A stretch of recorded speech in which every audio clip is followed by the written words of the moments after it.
நண்பர்கள் அனைவருக்கும் வணக்கம். இன்னைக்கு நம்ம பேச போற டாபிக் வந்து பார்த்தீங்கன்னா குண்டலினி.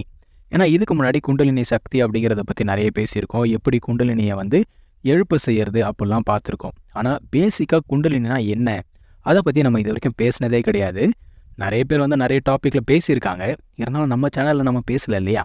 அதனால தான் இது எல்லாமே ரொம்ப பேசிக்கான ஒரு ஸ்டஃப்பாக தான் இருக்கும். நீங்கள் ஒரு அட்வான்ஸ்டு ப்ராக்டிஷனராக இருந்தீங்க அப்படின்னா இதை பார்க்காம ஸ்கிப் பண்ணிட்டுலாம் போயிடாதீங்க. ஒரு வாட்டி வீடியோவை பாருங்கள். நான் தப்பாக எதனா சொல்லியிருந்தேன்னா இது தப்பு அப்படின்னு சொல்லிட்டு எனக்கு கமெண்ட் செக்ஷனில் சொல்லுங்கள். இப்போ நம்ம டாபிக் உள்ள போயிடலாங்க. நம்ம செய்யக்கூடிய ஒவ்வொரு செயல் இருக்குது பார்த்தீங்களா, அந்த செயலுக்கு பின்னாடியும் அசைக்க முடியாத ஒரு பின்னணி அப்படிங்கிறது இருக்குது. அதாவது காரணம் இல்லாமல் எந்த ஒரு காரியமும் கிடையாது. அதே மாதிரி ஒவ்வொரு ஆற்றலுக்கு பின்னாடியும் மனதின் விழிப்பு நிலை அப்படிங்கிறது இருக்குது. ஒவ்வொரு சக்திக்கு பின்னாடியும் சிவம் அப்படிங்கிறது இருக்குது. நம்முடைய உடம்புல இந்த சக்தி அப்படிங்கிறது குண்டலினியாகவும் பிராணனாகவும் இருக்குது. மனிதன் அப்படின்னு சொல்லும் பொழுது அண்டத்தில் இருக்கக்கூடிய எல்லாமே இந்த பிண்டத்திலையுமே இருக்கு. இந்த பிரபஞ்சத்துல நம்ம பார்க்கக்கூடிய இந்த மலைகள், ஆறுகள், பஞ்சபூதங்கள் இதெல்லாமே கூட மனித தேகத்துல இருக்கு. இதே போல சிவனும் சக்தியும் நம்மளுடைய உடல்ல இருக்காங்க. நம்முடைய மனித உடல்ல தலையோட உச்சியில வந்து சஹஸ்ரம் இருக்கு இல்லையா, அந்த சஹஸ்ர சக்கரத்துல சிவன் என்பவர் இருக்கின்றார்.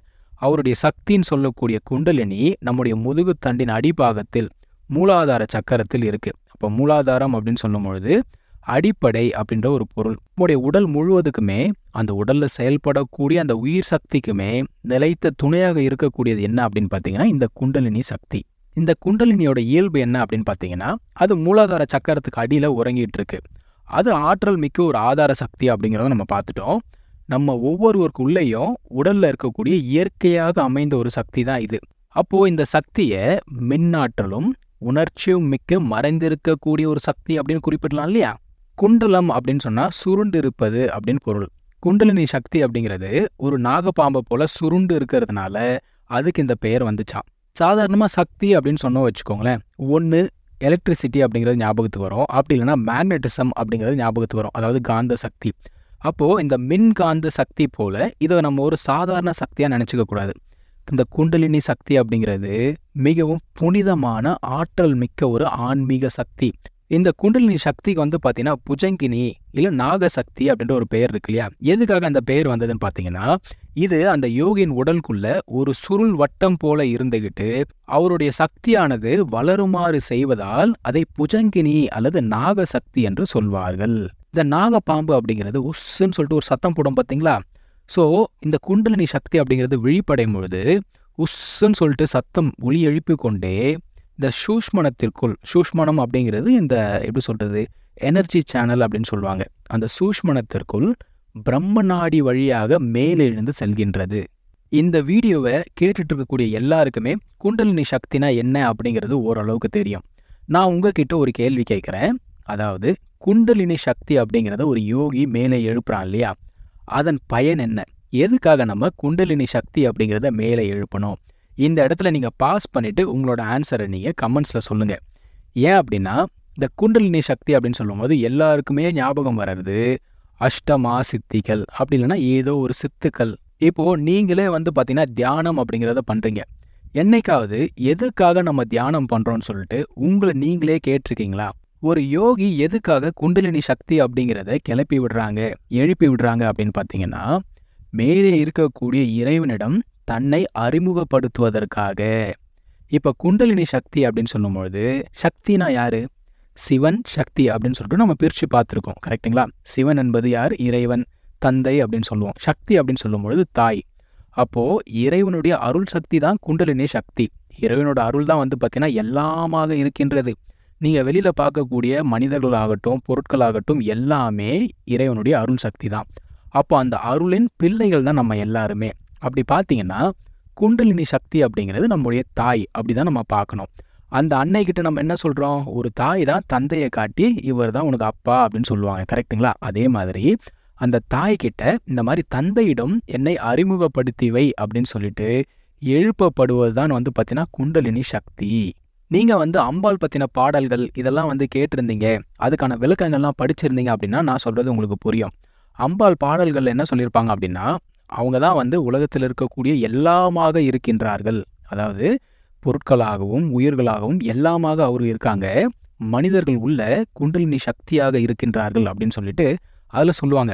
குண்டலினி சக்தியை பயிற்சி செய்யக்கூடிய ஒரு சாதகன் சக்கரங்கள் பற்றியும் நாடிகள் பற்றியும் நல்லா தெரிஞ்சிருக்கணுங்க. நம்முடைய இந்த மனித தேகத்தில் 3 உடல்கள் இருக்குது, உங்களுக்கு நல்லாவே தெரியும். அதாவது தூல தேகம், அதுக்குள்ளே பார்த்தீங்கன்னா சூக்கும தேகம், அதுக்கப்புறமா காரண தேகம்.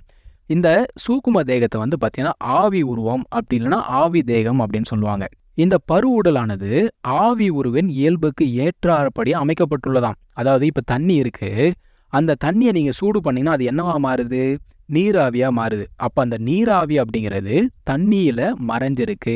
அதே போல் இந்த சூட்சும சரீரம்னு சொல்லக்கூடிய ஆவி உருவம் நம்முடைய இந்த மனித சரீரத்துக்குள் மறைந்திருக்கின்றது. இந்த சூக்கும தேகம் இல்லை அப்படின்னு வச்சுக்கோங்களேன், பரு உடலால் எந்த ஒரு செயலுமே செய்யவே முடியாதாம். நம்முடைய உடல்ல இந்த பிராணசக்தி அப்படி இல்லைன்னா உயிர் சக்தியை எடுத்துட்டு போகக்கூடிய நாடி நரம்புகள் இதெல்லாமே சாதாரணமாக மருத்துவர்கள் சொல்லக்கூடிய அந்த நாடி நரம்புகள் கிடையாது. இந்த யோக நாடி அப்படிங்கிறது அதுல இருந்து முற்றிலும் வேறுபட்டது. இப்போ இந்த நாடிகள் எதனால் ஆனது அப்படின்னு பார்த்தீங்கன்னா ஆவி பொருட்களால் ஆனது அப்படின்னு சொல்றாங்க. இந்த நுட்பமான வழிகள் மூலமாக தான் நம்முடைய உயிர் சக்தி அப்படிங்கிறது நகர்தான். இந்த நாடிகள் நுண்ணிய பொருட்களால் ஆனவை, அதனால நம்முடைய கண்களால் இதை பார்க்க முடியாது. சோதனை செய்தெல்லாம் இதை நம்ம பார்க்கவே முடியாது. நாடி அப்படின்னு சொன்னால் நம்முடைய உடல்ல ஆயிரக்கணக்கான நாடிகள் இருக்கு. எல்லா நாடிகளுமே காண்டத்திலிருந்து தோன்றியவை. காண்டம் அப்படின்னா புடைப்பு அப்படின்ற ஒரு பொருள். அப்போ காண்டம் தான் நாடிகளுக்கெல்லாம் வேறாக இருக்கின்றது. இந்த நாடி நரம்புகளின் வேர் அப்படிங்கிறது எங்க இருக்கு? நம்முடைய மூலாதாரத்துல இருக்கு. அதாவது குதத்துக்கு 2 விரல் கடை மேலேயும் பிறப்புறுப்புக்கு 2 விரல் கடை கீழேயும் இருக்கக்கூடிய அந்த ஒரு இடத்துல பறவை முட்டையின் உருவுல 4 விரல் கடை அகலமுடையதாம் இந்த ஒரு காண்டம். இந்த இடத்துல தான் பார்த்தீங்கன்னா 72,000 நாடிகளும் இந்த காண்டத்திலிருந்து பிரிந்து செல்கின்றன. நம்முடைய அந்த ஆவி உருவம் சொன்னோம் பார்த்தீங்களா, அந்த ஆவி உருவத்தின் மையமாக இருப்பதும் இந்த காண்டம் தான். இந்த காண்டத்திலிருந்து வரக்கூடிய நாடிகள் மிக முக்கியமானவை. அதாவது இடது நாடி, வலது நாடி, சூக்ம நாடி. இந்த சூக்கும நாடி அப்படின்னா இந்த சூஷ்மணம் நாடி அப்படிங்கிறது நம்முடைய மூலாதார சக்கரத்திலிருந்து பிரம்மரந்திரம் வரை பரவி இருக்கக்கூடியது. இந்த நாடியை தான் மிகவும் தலையாயது அப்படின்னும் மிகவும் உயர்ந்தது அப்படின்னும் யோகிகள் எல்லாமே சொல்றாங்க. நம்முடைய முதுகு பகுதியில் பார்த்தீங்கன்னா கெனாலிஸ் சென்ட்ரலிஸ்ன்னு சொல்லிட்டு ஒரு பார்ட் இருக்குங்க. இது வேற ஒன்றும் இல்லை, ஒரு குழாய் மாதிரி இருக்கும். சாம்பலும் வெள்ளை நிறம் கலந்தது போல் இருக்கும். இது எதனால் ஆனது அப்படின்னு பார்த்தீங்கன்னா நம்முடைய மூளை இருக்கு பார்த்தீங்களா, அந்த மூளை போன்ற பொருட்களால் ஆனது தான் இந்த ஒரு குழாய். இதே போல நம்ம முதுகு தண்டில் இருக்கக்கூடியது அந்த சூஷ்மணம். இது பார்த்தீங்கன்னா சிவந்த நிறம் உடையதாம். இந்த சூஷ்மணத்துக்கு உள்ள சூரியனை போல் பளபளப்பான ராஜச குணங்களுடைய வஜ்ர நாடி என்பது இருக்கின்றது. இந்த வஜ்ர நாடியில் சித்திர நாடி என்ற ஒரு நாடி உள்ளது. இது சாத்விக பண்பும் வெளுத்த நிறமும் கொண்டது.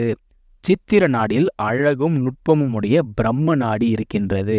அப்ப குண்டலினி சக்தி விழிப்படைந்து பிரம்ம நாடியின் வழியாகத்தான் மூலாதார சக்கரத்திலிருந்து சகசரத்திற்கு செல்கின்றது. அப்ப இந்த பாதை அப்படிங்கிறது எப்படி இருக்கு பாருங்க. இந்த சூஷ்மணம் அப்படிங்கிறது இருக்கு, அதுக்குள்ள வஜ்ர நாடி இருக்கு, வஜ்ர நாடிக்குள்ள சித்திர நாடி இருக்கு, அதுக்குள்ளதான் பார்த்தீங்கன்னா பிரம்ம நாடி அப்படிங்கிறது இருக்கு. அது மூலமா தான் இந்த குண்டலினி அப்படிங்கிறது மேலெழுது. நம்ம உடல்ல இருக்கக்கூடிய சக்கரங்கள் அப்படிங்கிறது இந்த சூஷ்ம நாடி சொன்னோம் பார்த்தீங்களா, அந்த சூஷ்ம நாடியில் உள்ள சூட்சும உயிரின் மையங்கள். உடல்ல இருக்கக்கூடிய எல்லா செயல்களுமே இந்த மையங்களின் கட்டுப்பாட்டில் தான் இருக்கு. இந்த சக்கரங்கள் அப்படிங்கிறது நம்ம இறந்ததுக்கு அப்புறமா என்ன ஆகும்னு பார்த்தீங்கன்னா நம்முடைய உடல்ல இருந்து பிரிந்து அந்த ஆவி உருவில் இருக்கும். இந்த ஆவி உடல்னா என்ன அப்படிங்கிறது நமக்கு ஒரு புரிதல் வேணும். அதாவது நம்ம உடல்ல பார்த்தீங்கன்னா 3 உடல்கள் இருக்கு. தூல தேகம், அதுக்குள்ள இருக்கக்கூடிய சூக்கும தேகம், அதுக்கப்புறமா காரண தேகம். இந்த தூல தேகம் அப்படிங்கிறது மண்ணுல போயிடுது, அப்படி இல்லைன்னா எரிச்சிடறோம், சரிங்களா. இந்த காரண தேகம் சொல்லக்கூடிய ஆன்மா அப்படிங்கிறது அடுத்த பிறப்புக்கு போயிடுது. ஏன்னா அது ஒரு அணுதான். அது என்ன பண்ணுதுன்னா வாழ்க்கையோட அனுபவங்கள் எல்லாத்தையுமே எடுத்துக்கிட்டு அடுத்த பிறவி அப்படிங்கிறத பார்த்து போயிடுது. பாவம் இந்த சூக்கும தேகம் மட்டும் என்ன பண்ணும்?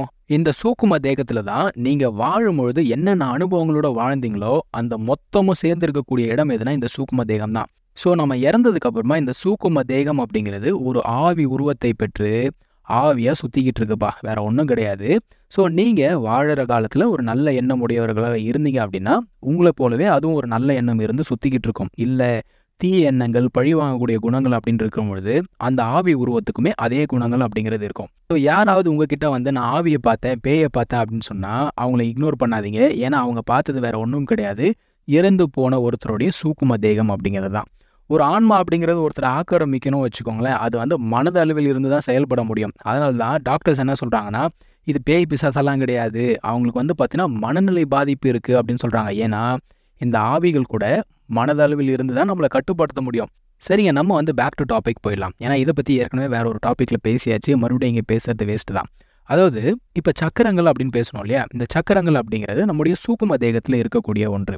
அதே மாதிரி இந்த சூக்கும தேகத்துல இருக்கக்கூடிய சக்கரங்களுக்கு இணையாக நம்முடைய பருவுடல்ல என்ன இருக்கு அப்படின்னு பார்த்தீங்கன்னா, நரம்பு மண்டலங்கள் அப்படிங்கிறது இருக்கு. இப்போ உதாரணத்துக்கு இந்த அநாகத சக்கரம் இருக்குன்னு வச்சுக்கோங்க. இந்த அநாகத சக்கரம் எங்க இருக்கு? நம்முடைய நெஞ்சு பகுதியில இருக்கு. அப்ப அந்த சக்கரம் இருக்கக்கூடிய இடத்துல பருவுடல்ல வந்து பார்த்தீங்கன்னா, நரம்புகள் அப்படிங்கிறதும் இருக்கு. கரெக்ட்டா? அப்போ அந்த சக்கரம் இருக்கு. அந்த சக்கரம் என்பது நம்முடைய சூக்ம தேகத்தில் இருக்கு. அதுக்கு இணையான ஒரு மையம் அப்படிங்கிறது பருவுடல்லையும் இருக்கு. இந்த பருவுடல்ல இருக்கக்கூடிய மையங்களுக்கும், ஆவி உடல்ல இருக்கக்கூடிய அந்த மையங்களுக்கும் தொடர்பு அப்படிங்கிறது இருக்கு. இந்த இணைப்பை ஏற்படுத்தி நம்ம என்ன பண்ண முடியும்? நம்முடைய பருவுடல்ல ஒரு குறிப்பிட்ட முறையில அதிர்வுகள் அப்படிங்கிறத ஏற்படுத்தி, அதன் மூலமாக ஒரு சில பலன்களை நாம் அடைய முடியும். ஏன்னா இந்த அதிர்வுகள் அப்படிங்கிறது நம்முடைய சூக்கும தேகத்தில் இருக்கக்கூடிய அந்த ஒரு மையங்களை ஆக்டிவேட் பண்ண முடியும். அதன் மூலமாக பல பலன்களை நாம் அடைய முடியும். இதுக்கான எக்ஸாம்பிள் நம்முடைய சேனல்லே ஒரு வீடியோ போட்டிருக்கோம். மூலாதாரத்தில் ஒருங்கி இருக்கக்கூடிய சக்தியை தட்டி எழுப்பும் பயிற்சின்னு சொல்லிட்டு ஒரு வீடியோ போட்டிருப்போம். அது வந்து இதுக்கு எக்ஸாம்பிளா அமையும். இப்போ நம்ம முக்கியமான ஒரு கட்டத்துக்கு வந்திருக்கோம். என்ன அப்படின்னா, நீங்க ஒரு குண்டலினி யோகம் பண்றீங்கப்பா. அப்போ இந்த குண்டலினி சக்தி அப்படிங்கிறது எனக்குள்ள விழிப்படைந்ததா இல்லையா? இந்த சக்தியானது மேல போகுதா இல்லையா? இதை நான் எப்படி தெரிஞ்சுக்கிறது? இந்த குண்டலினி சக்தி அப்படிங்கிறது விழிப்படைந்த உடனே மூலாதாரத்தை துளைத்து கொண்டு மேலே செல்கின்றதாம். அதாவது குண்டலினி எழும்பொழுது மாணவர்கள் வந்து பார்த்தீங்கன்னா பாடுகிறார்களாம். பாடுறாங்க அப்படின்னா ஒரு தனிப்பட்ட ஒலிகளை எழுப்புகின்றார்கள். பல விதமான தோற்றங்களையும் காந்தத்தையும், காந்தம்னா என்னன்னு தெரியும்ல, ஈர்க்கும் சக்தி, அந்த ஈர்க்கும் சக்தியையும் உணர்கின்றார்கள். குண்டலினி சக்தி அப்படிங்கிறது மேல் எழும்பொழுது என்னென்ன அனுபவங்கள் நமக்கு கிடைக்கும் அப்படிங்கிறத நம்ம பார்ப்போம். இதுல ஒரு முக்கியமா சொல்லக்கூடிய விஷயம் என்னன்னா, எல்லாருக்குமே ஒரே மாதிரியான அனுபவம் வரணுன்ற அவசியம் கிடையாது. ஒரு சில பேருக்கு அனுபவங்கள் அப்படிங்கிறது ஸ்கிப் ஆயிடும். ஆனா அவங்க வந்து பார்த்தீங்கன்னா கண்டினியூஸா ப்ராக்ரஸ் அப்படிங்கிறத பண்ணிக்கிட்டே இருப்பாங்க. அதாவது மேல மேல போய்கிட்டே இருப்பாங்க. ஆனா அவங்களுக்கு அனுபவம் அப்படிங்கிறது பெருசா வராது. ஒரு சில பேருக்கு எல்லா அனுபவங்களுமே வரும். ஸோ ஃபர்ஸ்ட் தியானம் பண்ணும்பொழுது தெய்வீக காட்சிகளை காண்கின்றார்கள். இதை பல பேர் சொல்லியிருக்காங்கப்பா. தியானம் பண்ணும்பொழுது தெய்வத்தின் காட்சிகள் எனக்கு தோன்றுது அப்படின்னு சொல்லிட்டு கமெண்ட்ஸ்லேயே நிறைய பேர் சொல்லியிருக்காங்க. அதுக்கப்புறமா தெய்வீக மனத்தை நுகர்கின்றார்கள். அது மட்டும் இல்லாம தெய்வீக அநாகத ஒலிகளையும் அவர்கள் உணர்கின்றார்கள். இறைவன்கிட்ட இருந்து அறிவுரைகள் அப்படிங்கிறது அவங்களுக்கு கிடைக்குமா? இது எல்லாமே குண்டலினி எழுந்து விட்டதை உணர்த்துகின்றது. என்கிட்ட கமெண்ட்ஸ்லேயே வந்து நிறைய பேர் கேட்டிருந்தாங்க, இந்த மாதிரி தியானம் பண்ணும்பொழுது எனக்கு வந்து பார்த்தீங்கன்னா ஓசைகள் கேட்குது, எதனால அப்படின்னு கேட்டிருந்தாங்க. ஸோ உங்களுக்கான பதில் இங்கே கிடைச்சிருச்சுன்னு நான் நினைக்கிறேன். இன்னும் என்னென்ன அனுபவங்கள் வரும் அப்படின்னு பார்த்தீங்கன்னா, எந்த ஒரு முயற்சியுமே செய்யாம மூச்சு அப்படிங்கிறது தானாக நிற்கும். எந்த சிரமமும் இல்லாமல் கும்பகம் என்பது தானாக நடக்கும். அதுக்கப்புறமா இந்த பிராண அலைகள் சஹஸ்ரத்தை நோக்கி மேலே செல்வதை நம்மால் உணர முடியும். ஓம் எனும் பிரணவ மந்திரத்தை தானாகவே திரும்ப திரும்ப சொல்லிக் கொண்டே இருப்பீர்கள். உலகம் பற்றிய சிந்தனைகள் இல்லாமல் இருப்பீர்கள். இதெல்லாமே குண்டலினி சக்தி என்பது விழிப்படைந்து விட்டது என்பதற்கு அறிகுறிகள். நம்ம எல்லோருமே இந்த சாம்பவி முத்திரை அப்படிங்கிறது கேள்விப்பட்டிருப்போம். தியானம் செய்யும் பொழுது நம்முடைய புருவ மத்தியில பார்வைகள் அப்படிங்கிறது இருக்கும். அப்போ தானாகவே இந்த சாம்பவி முத்திரை அப்படிங்கிறது செயல்படும். அப்படி செயல்பட்டுச்சுன்னா குண்டலினி செயல்பட தொடங்கி விட்டது என்பது அர்த்தம். இன்னும் நிறைய அனுபவங்கள் சொல்லிக்கிட்டே போகலாம். அதாவது நீங்க தியானத்துல உட்காரும் பொழுது உள்நோக்கிய பார்வை அப்படிங்கிறது இருக்கும்பொழுது ஒரு கிளர்ச்சி அப்படிங்கிறது ஏற்படும். அது மட்டும் இல்லாம இயற்கையின் ரகசியங்கள் எல்லாமே நமக்கு காட்டி கொடுக்கப்படும். அடுத்தது வேத ரகசியங்கள், கருத்துக்கள் இதெல்லாமே தெளிவாக புரிய ஆரம்பிக்கும். காற்றை போல நம்முடைய உடல் அப்படிங்கிறது லேசாக மாறும். குழப்ப நிலை அப்படிங்கிறது கொஞ்சம் கொஞ்சமா மாறி மனம் என்பது தெளிவாக மாறும். தெய்வத்தின் மேல தீவிர பக்தி அப்படிங்கிறது ஏற்படும். அது மட்டும் இல்லாம சொற்பொழிவு திறன் அப்படிங்கிறது நமக்கு தானாக வளரும். நமக்கு தெரியாமலேயே பல வகையான ஆசனங்கள், யோக நிலைகளை கொஞ்சம் கூட சிரமம் இல்லாமல் நம்ம செய்ய முடியும். இதெல்லாமே குண்டலினி வேகமா செயல்படுது அப்படிங்கிறதுக்கான அறிகுறி. ஒரு சில பேரை நீங்க பாத்தீங்கன்னா திடீர்னு கடவுள் மேல வந்து பாடல்கள் எழுதுவாங்க, செய்யுள்கள், பாசுரங்கள் இதெல்லாமே எழுதுவாங்க. இதுக்கும் காரணம் என்ன அப்படின்னா, இந்த குண்டலினி அப்படிங்கிறது செயல்படுறது தான். இந்த குண்டலினி அப்படிங்கிறது விழிப்படைந்த உடனே நேரா சஹஸ்ரத்துக்கு போகாது. நம்ம தான் அதை என்ன பண்ணணும் அப்படின்னா, ஒரு சக்கரத்துல இருந்து இன்னொரு சக்கரத்துக்கு கொண்டு போகணும். நமக்கு மொத்தமா வந்து பார்த்தீங்கன்னா 6 ஆதாரங்கள் இருக்கு இல்லையா? அப்போ இந்த 6 ஆதாரங்கள் அப்படின்னு சொல்லும்போது, இதில் ஏன் 7வதா சஹஸ்ராரத்தை மோஸ்ட்டாக சேர்த்து சொல்ல மாட்டாங்க? அதுக்கு காரணம் என்ன அப்படின்னு பார்த்தீங்கன்னா, இந்த 6 ஆதாரங்களுக்குமே அந்த சஹஸ்ராரத்து கூட தொடர்பு அப்படிங்கிறது இருக்குது. நெருங்கிய தொடர்பு. அதனால தான் அதை வந்து பார்த்தீங்கன்னா, இது கூட சேர்க்க மாட்டாங்க. ஒரு யோக பயிற்சி செய்யக்கூடிய மாணவர் தன்னுடைய மூலாதாரத்தை அவர் ஊடுருவி கடந்து விட்டால், சென்று விட்டால் உலகை வெற்றி கொண்டவர் ஆவாராம். அதாவது பூமி அவரை பாதிக்காது. அதுக்கப்புறமா சுவாதிஷ்டானம் அப்படிங்கிறத கடந்து போயிட்டோம்னா, நீரை வெற்றி கொண்டதுடன் புவர் உலகுடன் தொடர்பு கொண்டவர் ஆவார். புவர் உலகம்னா என்ன? புவர்லோகம் அப்படிங்கிறது நம்முடைய மூதாதையர்கள், அதாவது முன்னோர்கள் வாழக்கூடிய விண்ணுலகமாக சொல்லப்படுது. சரி, அடுத்து இருக்கிறது என்ன? அடுத்து இருக்கக்கூடியது மணிபூரகம். மணிபூரகம் அப்படிங்கிறத நம்ம கடந்துட்டோம்னா, நெருப்பு பூதத்தை வெற்றி கொண்டவர் ஆவார். அப்ப நெருப்பு அவரை பாதிக்காது. அப்ப என்ன சொல்றாங்கன்னா, இவர்கள் ஸ்வர்கலோகத்துடன் தொடர்பு கொள்வார்கள் அப்படின்னு சொல்றாங்க. அடுத்து இருக்கக்கூடியது அநாகதம். இந்த அநாத சக்கரம் அப்படிங்கிறது வாயு. ஸோ அந்த அநாத சக்கரத்தை கடந்துட்டோம்னா வாயு பூதத்தை வெற்றி கொள்வோம்.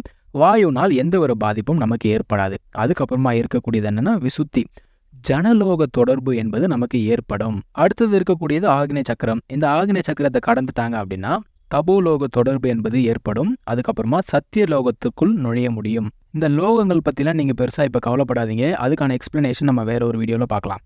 இந்த குண்டலினி சக்தி அப்படிங்கிறது சஹஸ்ராரத்துக்கு போகிறதுக்கு நிறைய வழிகள் இருக்குது. அதில் மிக நீண்ட வழியை தான் நம்ம இப்போ பார்த்தோம். அதாவது மூலாதாரத்தில் ஆரம்பித்து ஒவ்வொரு சக்கரங்களாக கடந்து கடைசியாக வந்து பார்த்தீங்கன்னா சஹஸ்ரத்துக்கு போகிறது. இது வந்து மிக நீண்ட வழி. இதுக்கு ஒரு மாற்றுப்பாதை இருக்கா, அதாவது குறுகலான வழி இருக்கா அப்படின்னு கேட்டிங்கன்னா, ஆக்னேய சக்கரத்துலேருந்து சஹஸ்ரத்துக்கு போகிறது தான் வந்து குறுகிய வழி.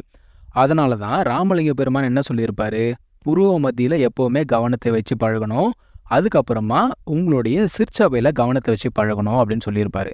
நம்ம என்னதான் இவ்வளோ கஷ்டப்பட்டு அந்த சக்தியை கீழே இருந்து கொண்டு போய் மேலே நிற்க வச்சா கூட அது ரொம்ப நேரம் அங்கே தங்காதான். ஏன்னா அது தங்கக்கூடிய காலம் அப்படிங்கிறது ஒரு யோகியின் தூய்மை, அவன் செய்த சாதனையின் அளவு, மனதின் வலிமை, இது எல்லாத்தையுமே பொறுத்து தான். இதனால தான் பல மாணவர்கள் கீழ் சக்கரத்துலேருந்து மேலே வர்றதே கிடையாது, கீழேயே தங்கிடுறாங்களாம். அங்கே கிடைக்கக்கூடிய அற்பமான இன்பத்திலேயே திருப்தி அடைந்து அங்கேயே தங்கி விடுறாங்க. இந்த குண்டலினி சக்தியை செய்கிறதெல்லாம் ரொம்ப ஈஸி தான். அது எழுந்ததுக்கு அப்புறமா அது ஒவ்வொரு லெவலாக கடந்து கொண்டு போய் மேலே இருக்கக்கூடிய அந்த சஹஸ்ர சக்கரம் இருக்குது பார்த்தீங்களா, அங்கே சேர்க்கறது தான் ரொம்ப கடினமான ஒரு செயல். அதுக்கு நமக்கு பொறுமை அப்படிங்கிறது தேவை, விடாமுயற்சி அப்படிங்கிறது தேவை. ஒரு யோகிக்கு மிகப்பெரிய தடை எது அப்படின்னு கேட்டிங்கன்னா சித்துக்கள். ஒரு சில காலம் பயிற்சி செஞ்சு ஏதோ ஒரு சில சித்துக்கள் கிடைச்ச உடனே அவங்க என்ன பண்ணுறாங்க, பயிற்சி அப்படிங்கிறத நிறுத்திடுறாங்க. ஏதோ பெருசாக அடைஞ்சிட்டோம் அப்படிங்கிற மாதிரி ஒரு உணர்வு அவங்களுக்குள்ள வந்துடுது. ஆனால் உண்மையை சொன்னோன்னா அது நமக்கு ஒரு தடை, அது நமக்கு வச்சிருக்கக்கூடிய ஒரு டெஸ்ட்டு. அதை நம்ம கடந்து போகணும். அதனால சித்தாடல் கூடாதா அப்படின்னு கேட்டிங்கன்னா கிடையாது. வள்ளல் பெருமான் என்ன சொல்கிறாரு, சித்தாடல் புரியலாம் தான் சொல்கிறாரு. அதுக்கு நீங்கள் முதல்ல என்ன பண்ணணும் அப்படின்னா, மேலே போய் இறைவனுடைய அருள் அப்படிங்கிறத பரிபூரணமாக நாம் பெற வேண்டும். அந்த அருள் அப்படிங்கிறது இல்லாமல் நீங்கள் சித்தாடல் அப்படிங்கிறத புரியும் பொழுது உங்களுடைய உடல் என்பது கெட்டு போகும், அதாவது உடல் என்பது நஷ்டமாகும். ஸோ குண்டலினி பற்றி இன்னும் பேச வேண்டியது நிறைய இருக்குது. ஆனால் டைம் வந்து பார்த்தீங்கன்னா ஆல்ரெடி 18 நிமிஷத்தை கடந்து போய்கிட்டு இருக்கு. அதனால் இந்த ஒரு பதிவை நம்ம முடிச்சுக்கலாம்.